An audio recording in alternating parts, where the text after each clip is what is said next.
Segundo Crônicas, capítulo 27. Como é um capítulo bem curto, nós faremos a leitura de todo ele, tá bom? Versículo 1 ao versículo 9. Na minha Bíblia tem um título que diz: Jotão reina bem e vence os amonitas. Versículo 1, quem já encontrou, diga amém. Vamos ler. Tinha Jotão 25 anos de idade quando começou a reinar, e 16 anos reinou em Jerusalém. E era o nome de sua mãe Jerusa, filha de Zadok. E fez o que era reto aos olhos do Senhor, conforme tudo que fizera Uzias seu pai, exceto que não entrou no templo do Senhor, e ainda o povo se corrompeu. E ele edificou a porta alta da casa do Senhor, edificou muito sobre o muro de Ofel, edificou cidades nas montanhas de Judá, edificou nos bosques e castelos e torres. Ele também guerreou contra o rei dos filhos de Amon, e prevaleceu sobre eles, de modo que os filhos de Amon naquele ano lhe deram 100 talentos de prata, 10.000 coros de trigo e 10.000 de cevada. Isso lhe trouxeram os filhos de Amon, também no segundo e no terceiro ano. Assim se fortificou Jotão, porque dirigiu seus caminhos na presença do Senhor. O resto, pois, dos atos de Jotão e de todas as suas guerras e os seus caminhos, eis que tudo está escrito no livro da história dos reis de Israel e de Judá. Ele tinha 25 anos de idade quando começou a reinar, e 16 anos reinou em Jerusalém. E dormiu Jotão com seus pais, e o sepultaram na cidade de Davi, e Acás seu filho reinou em seu lugar. Todos digam amém? Vamos orar? Feche os teus olhos agora. Senhor Deus e Pai, Senhor, nós precisamos nesta noite ouvir Tua voz. Precisamos ser ministrados pelo Teu Santo e Doce Espírito. Tira agora, Senhor, toda a distração, toda a dispersão deste culto, que nada impeça de nós ouvirmos Tua voz. Nós te damos graça, Senhor, em nome de Jesus. Todos digam amém? Você pode aplaudir o Senhor nesta noite? Tem que ser bem forte as palmas. Queridos, a história que eu acabei de ler fala de um rei, e um rei que nós não temos muitos relatos sobre sua vida. Um rei que se chamava Jotão. E nada melhor de que quando você encontra um personagem bíblico que você não tem muitas informações sobre ele, que você não tem muitas palavras que falam sobre ele, nada melhor do que você fazer uma busca histórica. Nada melhor do que você ir ver na história a genealogia desse personagem. Nada melhor do que você, preste atenção, nada melhor do que você fazer uma pesquisa, tentar analisar quem foi o pai, quem foi o avô, se você conseguir encontrar essas informações. Daí nós teremos mais notícias, daí nós teremos mais informações sobre o personagem. A história que nós acabamos de ler fala de Jotão. E você pergunta, pastor, quem foi Jotão? E por que nós falamos dele? Por que nós estamos aqui com um texto que fala sobre a vida dele? Qual a importância de nós estudarmos um personagem que não se tem muita informação dele?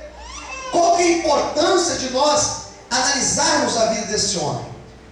Fazendo a pesquisa na árvore genealógica dele, eu encontrei a seguinte notícia: Jotão ele era neto de um rei chamado Amazias. Diga assim comigo, Jotão. Com mais fé, diga Jotão. Era neto de Amazias. Olha para o mundo, olha e pergunte: quem foi Amazias? Pergunte para ele. Na história dos reis, Amazias foi um rei. Nós vamos pesquisar na história dele, voltando alguns capítulos atrás. Nós vamos ter a seguinte história sobre Amazias. Vai dizer que ele foi um rei que começou bem. Vai dizer que ele começou fazendo a vontade do Senhor. Mas a Bíblia dá um destaque na vida de Amazias e fala que Amazias, aquilo que ele fazia para Deus, não era com o coração inteiro. Era alguém que tinha um coração dividido. Era alguém que, quando fazia a obra de Deus, ele não fazia de forma inteira. Era alguém que se dedicava de forma parcial. Qual é a consequência de alguém que faz a obra e não faz com o coração inteiro? O que implica uma pessoa fazer a obra e não fazer com inteireza de coração? Basta ver a história de Amazias. Amazias começa bem, mas em um determinado momento da sua vida, ele foi levado pela idolatria. E não somente isso, mas ele também começa a se tornar um homem soberbo. A pessoa que não tem um coração inteiro na presença do Senhor, ela tem essa tendência a se tornar uma pessoa exaltada, uma pessoa soberba, uma pessoa arrogante. Amazias representa aquela pessoa que começa bem, que começa na presença de Deus, que começa no caminho do Senhor, mas chega uma hora que ele não vigia, chega uma hora que ele se distrai, chega uma hora que ele tira os olhos do Senhor. E a pessoa que tira os olhos de Deus, ela começa a caminhar em ruína. Então o avô de Jotão foi um homem que começou bem, mas no decorrer da sua caminhada, ele deixou o seu coração ser tomado pelo adversário. Parece a história de muitas pessoas que, quando começam na presença de Deus, que quando se converte ao Senhor, não tem tempo ruim de vir para a igreja, não tem tempo ruim para servir a Deus, não tem tempo ruim para agradar o Senhor. Ele se sacrifica para fazer a vontade de Deus, ele se desvia do mal para agradar o Senhor, ele vigia, ele anda na presença de Deus, mas com o passar do tempo, ele começa a fazer de qualquer jeito, ele começa a agradar a Deus de forma parcial, ele só faz aquilo que convém, aquilo que está ao alcance, já não tem mais sacrifício, já não tem mais dedicação. Só que nesta noite, se tiver alguém aqui como Amazias, eu quero crer e também quero profetizar que Deus vai converter o coração, e a partir de hoje, aquilo que nós pegarmos para fazer para Deus, nós faremos com o coração inteiro, para que o nome do Senhor seja exaltado e glorificado através das nossas vidas. Deus tem uma palavra para você hoje: faça o melhor, porque é isto que agrada o coração de Deus. Quantos podem levantar a mão para o céu, aplaudir o Senhor e exaltar ao nome dele nesta noite? Se for para fazer, faça o melhor. Para Deus tem que ser o melhor. Quem entendeu, diga amém. É o melhor, queridos. É fazer com o coração inteiro na presença do Senhor. Esse foi o avô dele. Então você observa aqui que Jotão não poderia ter o avô como referencial, não poderia ter o avô como exemplo. Quando Amazias morre, o filho dele, que era o pai de Jotão, assume o trono. E ele se chamava Uzias. Pergunte para o irmão do lado: sabe quem foi Uzias? Pesquisando sobre Uzias, pai de Jotão, a Bíblia vai dizer que ele fez o que era reto aos olhos do Senhor. Vai dizer que ele fez o correto. Mas os mesmos erros que o pai dele, que o avô de Jotão, que Amazias, cometeu, esse Uzias também comete. A soberba entra no coração dele. E como é complicado nós lidarmos com soberba, com vaidade. Como é complicado nós lidarmos com a honra de Deus nas nossas vidas. Apóstolo Paulo, um dos textos mais belos de Paulo, ele escreveu aos Filipenses. E alguns vão dizer que é uma das cartas mais belas de Paulo, Filipenses. E na carta de Paulo aos Filipenses, no capítulo 4, ele faz um discurso interessantíssimo. E uma das coisas que ele fala é: eu aprendi a contentar-me com o que tenho. Sei ter abundância e sei padecer necessidades. Olha aqui para mim. O que ele fala é que ele estava pronto para passar por lutas, passar por dificuldades, passar por provações. E também, em contrapartida, ele fala: mas eu também estou pronto para ser exaltado por Deus. Eu posso ter abundância na minha vida. E quando eu começo a observar a vida de algumas pessoas que estão ao meu redor, eu percebo que as pessoas têm mais dificuldade em lidar com a prosperidade do que lidar com a dificuldade. Porque na dificuldade, porque na escassez, porque no deserto, nós temos a tendência de buscar a Deus. O desemprego leva a pessoa a buscar a Deus. A dificuldade no casamento leva a pessoa a buscar a Deus. A dificuldade na vida financeira, na vida sentimental, leva a pessoa a se dobrar perante o Senhor, porque ele vê Deus como transcendente, ele vê Deus como algo mais alto, algo mais forte. Então ele tem a tendência de buscar a Deus. Então a dificuldade, o problema, a escassez, é muito mais fácil a pessoa que está nessas circunstâncias permanecer na presença do Senhor. Agora, lidar com a abundância, lidar com a prosperidade, lidar com a exaltação, não é uma missão para todos. Haja visto que tem pessoas que não podem ter um bom salário, que não podem ter uma boa casa, que não podem ter uma vida confortável. Tem pessoas que elas não podem ser exaltadas. Tem pessoa, no português mais claro, que não pode ter nada nesta vida, porque no dia que ela tem uma coisinha a mais, no dia que ela quer condição, melhora um pouquinho para ela, quando ela tem um alívio na vida dela, ela se esquece de Deus, ela se afasta do Senhor, e ela começa a não ter mais tempo para Deus, não ter mais tempo para a igreja.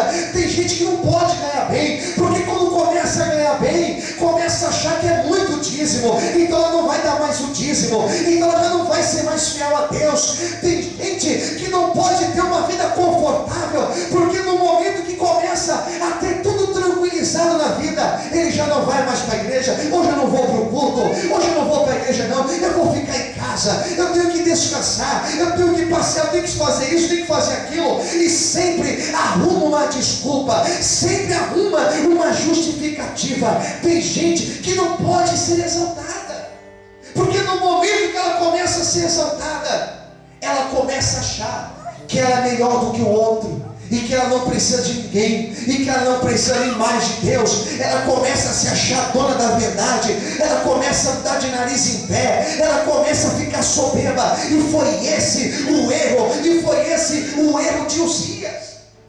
Começou a achar que não precisava de mais ninguém. E o interessante na história de Uzias é que teve uma vez que ele entrou no templo, e olha a loucura que passou na cabeça dele. Ele falou assim: eu vou pegar um incenso e eu vou passar um incenso no templo, no altar de Deus. Essa era a função do sacerdote, porque o sacerdote era um homem santo, que tinha gabarito, que tinha condição de passar um incenso. Uzias, ele se achou na condição: eu sou o rei, eu posso pegar um incenso e passar lá no templo, passar no altar, porque eu sou o rei desta nação, não preciso nem do sacerdote. Sabe qual foi o pior engano de Uzias? O pior engano dele foi esquecer que as coisas de Deus são santas. Olha para quem está ao seu lado e diga: as coisas de Deus são santas. Diga para essa pessoa. O pior erro de Uzias foi perder a noção, foi perder o juízo, foi se esquecer que as coisas para Deus tem que ser feita com santidade, tem que ser feita com o coração inteiro, tem que ser feita da melhor forma, tem que ter santidade para fazer as coisas do Senhor. E ele se esqueceu, e agora ele já não tinha mais problema para ele, agora ele se achava na condição de subir no altar e passar incenso no altar. E o interessante é que quando o homem de Deus foi falar com ele, ele não aceitou ser corrigido. Tem gente que não aceita ser corrigida, tem gente que não aceita uma palavra dura, tem gente que não aceita a correção. Ele não admite ouvir que ele está errado, ele se acha o dono da verdade. E aí foi o erro de Uzias, porque ele se tornou arrogante, se tornou prepotente, perdeu a concepção do sagrado. Ele se esqueceu que as coisas de Deus são santas, e por isso ele entrou em ruína, e por isso que ele se tornou um homem leproso. O texto vai dizer no capítulo 26, que é o capítulo antes que fala de Jotão, fala que Uzias foi atacado por uma lepra. Sabe o que é lepra? Pergunte para o irmão do lado: você sabe o que é lepra? Pergunte para ele. Lepra é uma doença infecto-contagiosa, hanseníase, como é chamado hoje. E a lepra nesta época era considerada uma doença de maldição. E o homem leproso, ele era afastado da sociedade, ele saía do seu convívio familiar, do seu convívio social. E sabe qual é o interessante da lepra? Que a pessoa leprosa, ela perde a sensibilidade. A pessoa leprosa, a pessoa que tem a mão leprosa, ela põe a mão no fogo e ela não sente a mão dela queimando, ela perde a sensibilidade do corpo. Um homem leproso é um homem que não tem sensibilidade às coisas de Deus, às coisas do Espírito. Deus pode descer no culto, a Shekinah de Deus pode encher a igreja, Deus pode batizar 2, 3, 4, meia dúzia com o Espírito Santo. Ele está lá sentado, ele está lá congelado no culto, em cima da cabeça dele é perigoso até cair neve, de tão frio, de tão distante de Deus. O louvor está lá uma bênção, o pessoal adorando, o fogo descendo, ele está lá parado, olhando com o olho arregalado. Ele não sente mais a presença de Deus. Se tiver alguém leproso aqui hoje, eu quero profetizar que o Espírito Santo de Deus vai encher a tua vida, e você vai sair daqui tomado pela unção do Senhor, em nome de Jesus. Quantos podem levantar a mão para o céu, aplaudir o Senhor e glorificar ao nome de Deus nessa noite? Aleluia. E você começa a pensar comigo: Jotão não tinha um referencial muito bom. O avô dele, Amazias, não deu bom exemplo. O pai dele, Uzias, também não deu bom exemplo. E o que vai ser de Jotão? Se ele não tinha um referencial em casa, se o pai não foi muito bom, se o avô não foi muito bom, e Jotão, o que vai ser dele? Daí ele na história de Jotão. E a Bíblia fala algo terrível sobre ele. Quando eu digo terrível, estou me referindo a algo tremendo sobre a vida dele. A Bíblia fala no versículo 6. Pega aí sua Bíblia novamente. Aí no versículo 6 diz o seguinte: assim se fortificou Jotão. Tem uma outra tradução que vai dizer o seguinte, talvez a sua Bíblia esteja nessa outra tradução: então Jotão se tornou poderoso. Em alguma Bíblia fala isso, poderoso? Ali, aqui também. E você começa a pensar comigo: se a Bíblia está falando que uma pessoa se tornou poderosa, é porque teve algo especial na vida dessa pessoa. Quem concorda comigo de amém? Teve algo interessante na vida dessa pessoa. Se ele se tornou poderoso, ou se fortificou, é porque teve algo especial na vida desta pessoa. E por isso que quando eu leio esse capítulo 27 de 2 Crônicas, eu não consigo ler como eu estou lendo qualquer outro texto. Não consigo. Eu preciso olhar nesse texto, eu preciso me debruçar em cima desse texto, eu preciso comer esse texto e ruminar esse texto e entender por que Jotão se tornou poderoso. Eu preciso tirar uma lição para a minha vida, ou algumas lições para a minha vida, e é isso que eu quero pregar nesse momento. Por que Jotão se tornou poderoso? Pergunte para o irmão do lado, por que Jotão se tornou poderoso? Por que Jotão se tornou poderoso?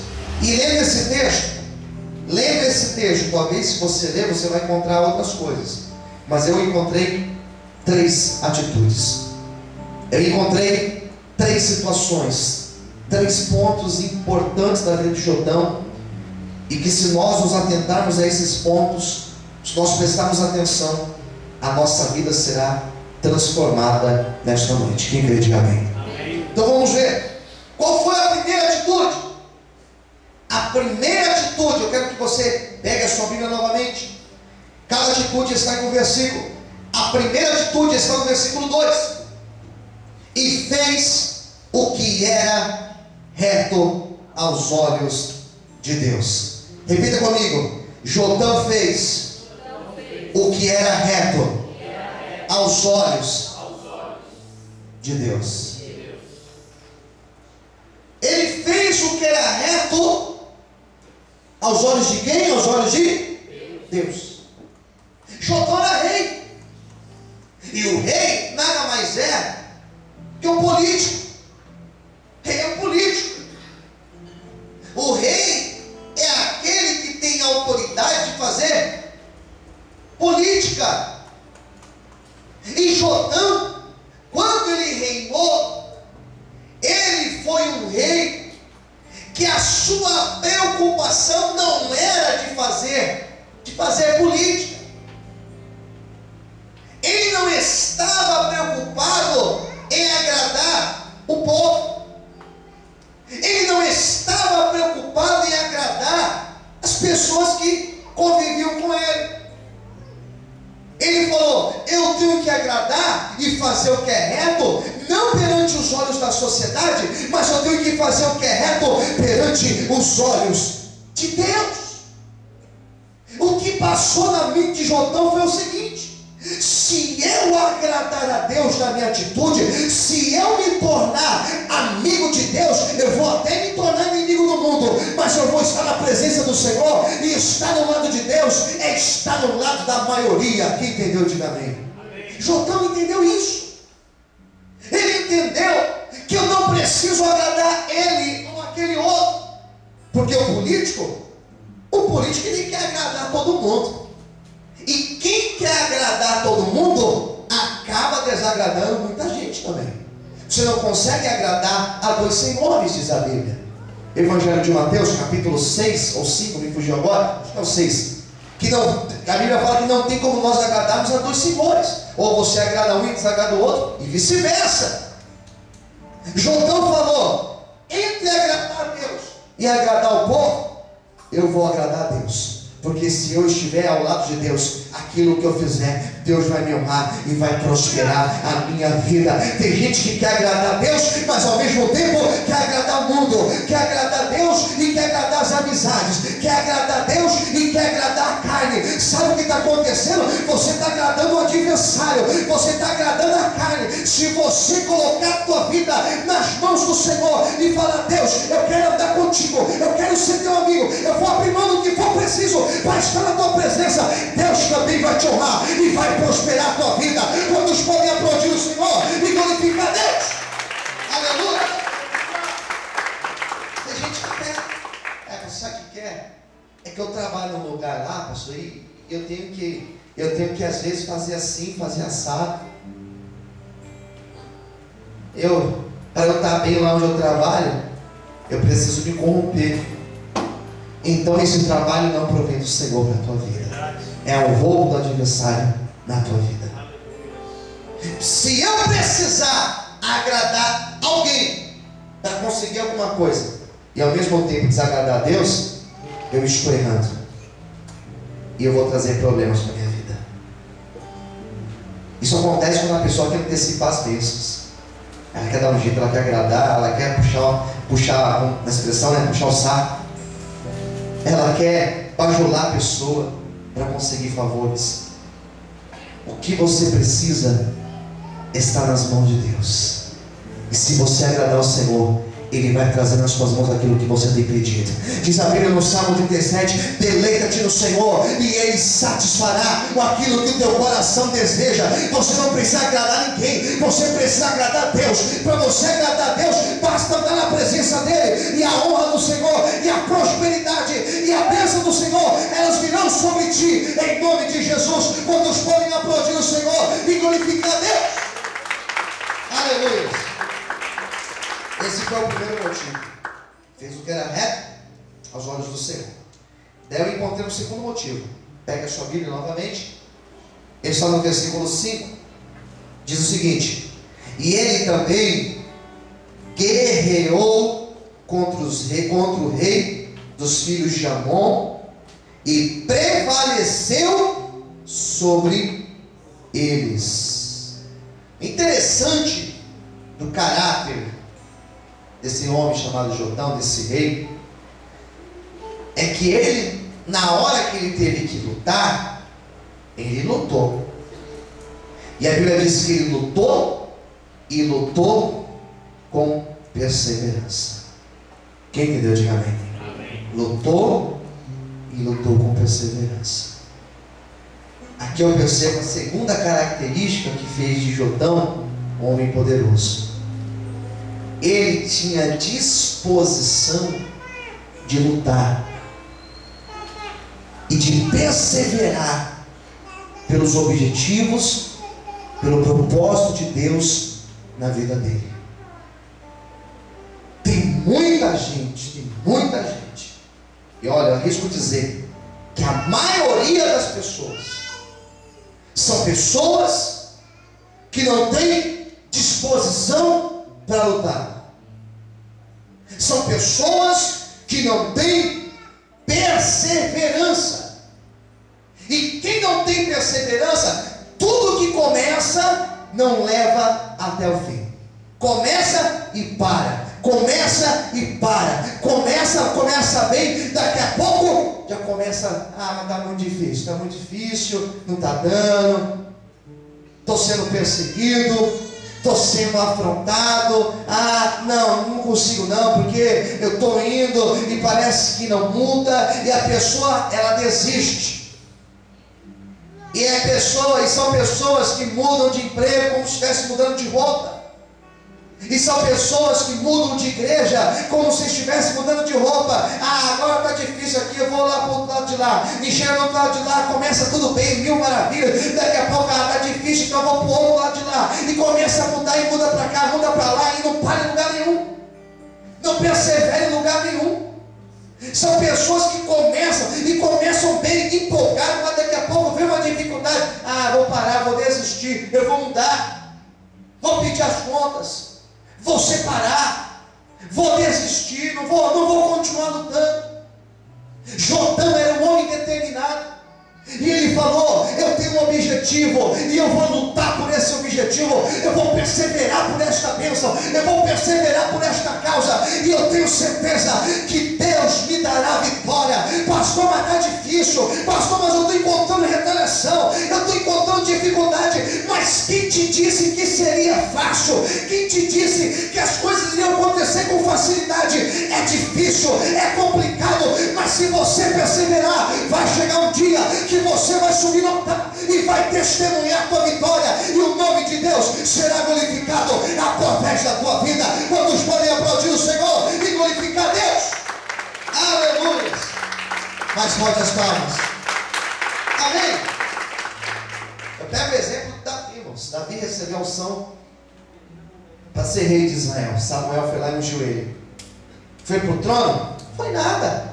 Voltou para o campo, teve que perseverar, teve que lutar, teve que fugir em alguns momentos, até viver toda a plenitude da promessa do Senhor na vida dele. Se hoje eu tenho vivido algumas vitórias na minha vida, eu vou te falar uma coisa: muita perseverança, muita luta.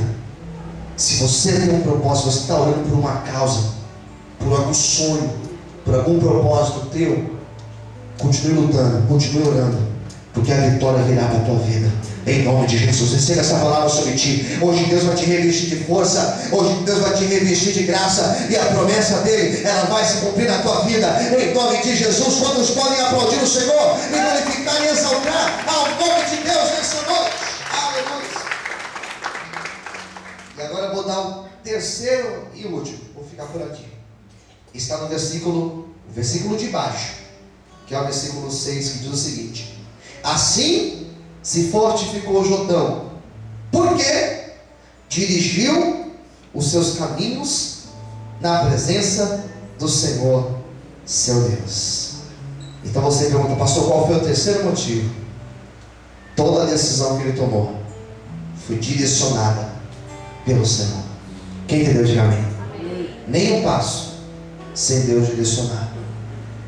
Não falava assim sem antes buscar confirmação de Deus. Não rejeitava coisas se não fosse direção do Senhor. Toda atitude que ele ia tomar: Deus, me guia. Senhor, me mostre qual é o teu caminho. É isso que nós devemos buscar na nossa vida: direção de Deus, direção do Senhor. Tem gente que sai tomando decisões, sai dizendo sim e dizendo não, negando coisas ou aceitando coisas sem Deus direcionar. Como eu sei que é a direção de Deus na minha vida? Primeiro, a direção de Deus jamais, escute isso, a direção de Deus jamais irá contra a palavra dele. Se aquilo que eu quero fazer, eu vou ter que descumprir algo, pastor, então não é de Deus. Ah, mas é uma grande bênção. Quem disse? Quem disse? Se eu tenho que ferir algo da palavra de Deus, não provém do Senhor para a minha vida. Se aquilo que eu quero, será que é de Deus, pastor? Vai prejudicar alguém? Ah, vai. Então, certamente não é do Senhor para a tua vida. Vou ter que enganar alguém? Não é do Senhor para a tua vida. Porque a bênção de Deus, ela não traz problemas, não traz dores. A bênção de Deus, ela é boa, ela é perfeita e ela é agradável para a tua vida. Quer saber de uma grande verdade? Espere no Senhor, espere o tempo de Deus que for necessário para você viver a bênção da direção dele na tua vida, em nome de Jesus. Pastor, estar na direção de Deus é passar pelo caminho largo? Não, é caminho estreito, é caminho difícil, só que é caminho que no final te leva à vitória e te leva à promessa do Senhor. Quantos podem aplaudir a Deus? Quantos podem glorificar e exaltar o Senhor nessa noite? E não pague o preço, mas ande na direção do Senhor. Aleluia. Direção do Senhor não é caminho de facilidade. Não é. Vai ser o caminho mais fácil? Quase nunca. Geralmente é o mais difícil. É o caminho da honestidade. É fácil ser honesto numa sociedade como a nossa de hoje? Difícil. Só que quando você vai nesse caminho, o Senhor te honra, Ele te prospera e Ele te abençoa. Deus está falando comigo agora que vai prosperar a pessoa aqui dentro. Eu quero profetizar na tua vida esta pregação de hoje. Erga as suas duas mãos para o céu nesse instante. Essa pregação não é para quem está lá fora, essa pregação é para você que está aí recebendo. Deus está falando contigo agora. A bênção dele, ela virá sobre ti. Deus vai bradar e Ele vai mostrar a glória dele sobre a tua vida. Receba a prosperidade e a honra do Senhor sobre ti. Pastor, está difícil, mas Deus vai mudar e Ele vai te dar vitória em nome de Jesus. Só quem crê aplaude o Senhor e glorifique e exalte a Deus nessa noite. Aleluia. Quem entendeu, diga amém. Por isso que Jotão foi honrado por Deus. Por isso que Deus bradou na vida dele e mostrou que estava com ele. Você vai olhar para quem estiver do teu lado, para quem estiver mais perto de você, coloque a mão no ombro dessa pessoa e diga assim para essa pessoa: Deus vai mostrar que Ele está contigo. Como Ele mostrou para o rei Jotão, Ele vai mostrar que está na tua vida e que a vitória é tua, em nome de Jesus. Você pode aplaudir o Senhor essa noite, dizendo glória a Deus, dizendo aleluia. Mais forte as palmas, mais forte, mais forte. Diga a Deus, eu creio, Senhor, essa palavra. Diga, Senhor, eu tomo posse desta palavra para a minha vida, aleluia. Foi honrado. 3 passos que ele deu. 3 passos. Primeiro, fez o que era reto aos olhos do Senhor. Foi o primeiro passo que ele teve. O segundo passo, enfrentou guerras e perseverou nas guerras. Não desistiu na primeira luta. E o terceiro passo, foi um homem totalmente guiado por Deus.